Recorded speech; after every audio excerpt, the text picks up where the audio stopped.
I ran into him, and he said, well, he said it just wasn't running too well, was it? Meaning that he just wasn't able to get it together. And certainly wasn't his fault, you know. That same day, George Cukor went so far as to slip news to gossip columnist Hedda Hopper that Marilyn was being removed from Something's Got to Give, and that her career in Hollywood was over. He finally just felt so frustrated and had done everything in the world to keep that production going that he was upset, but he absolutely agreed that there was no way to go on. She was not responding to the scenes. Swimming in a pool, playing with kids, that's all fun, but that's not going to make a movie. On June 8th, 2 days after the meeting, Marilyn Monroe was officially fired.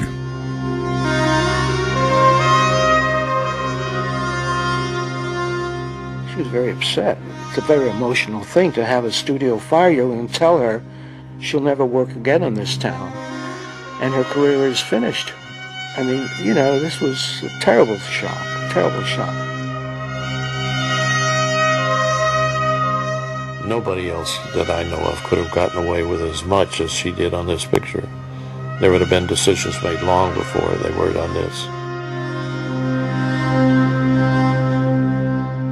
I think they just said, we've had it.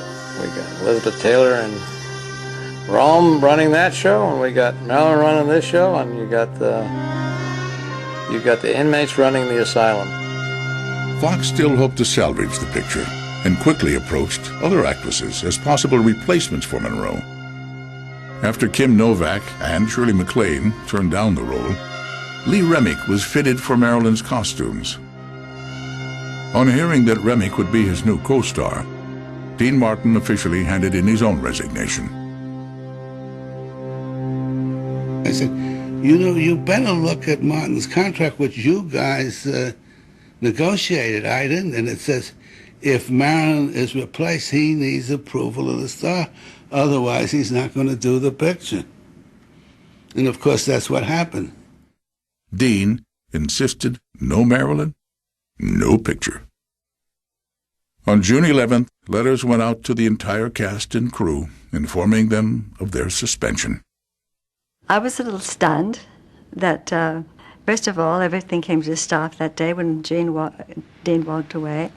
And I was put on suspension immediately, and everything, the production stopped then. I mean, they pulled the plug. I mean, that was it. That was the end of the show. They weren't shooting anymore. That was gone. We were laid off. That day, 104 people lost their jobs. Fingers were pointed at Monroe. Marilyn was humiliated, and she feared that there might be some truth to the rumors that her career was over.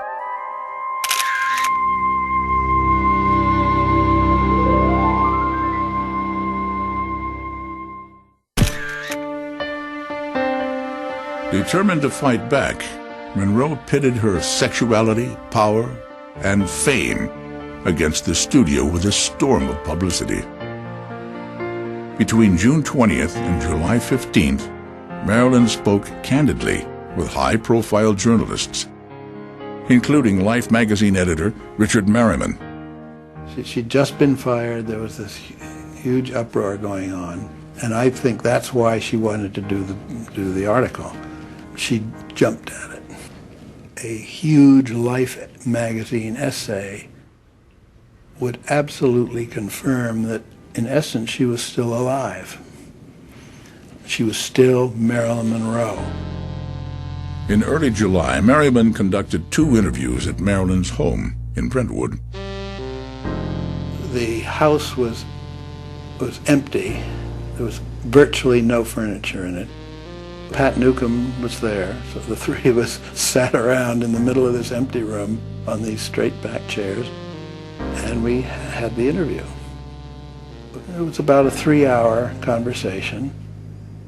When I arrived for the next, it's about 2 days later, we had a bottle of champagne, and she drank. and she got high, a little high, and suddenly there was a streak of anger that had not been there before. She was angry at the studio. It was just an undercurrent of anger. I think I was seeing closer to where she really was then, which was a very anxious, angry, scared woman. As Merriman left that day, Monroe made one last request. She begged the journalist not to make her look like a joke. I think she finally articulated her deep fear about herself and about this interview. I think she finally said it, don't make me a joke. I think she felt that on some level she was being treated as a joke. In addition to waging a war of words against the studio, Marilyn continued her personal publicity campaign with pictures. Monroe allowed freelance photographer George Barris unprecedented access to her in a series of revealing photo sessions. She was in a good mood. Once in a while, she'd stop and maybe think about problems that she's in. And it would bother her, but she snapped out of it very quickly.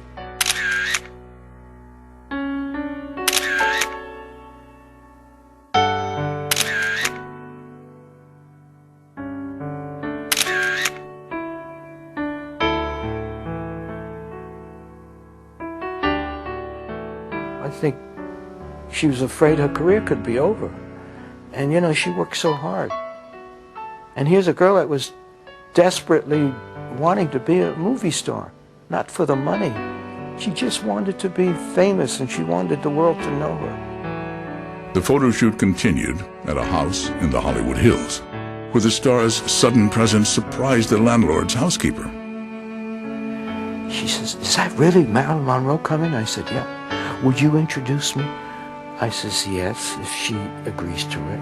So when Marilyn came up, I introduced them. Her name was Louise. I said, "This is Louise Marilyn."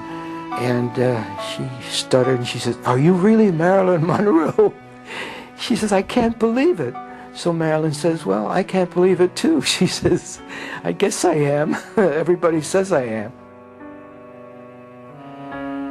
Hundreds of photos were taken over a 3-day shoot. Some of the images revealed the sad, vulnerable, and aging woman behind the actress's platinum blonde hair and makeup, while others celebrated the playful side of America's #1 sex goddess.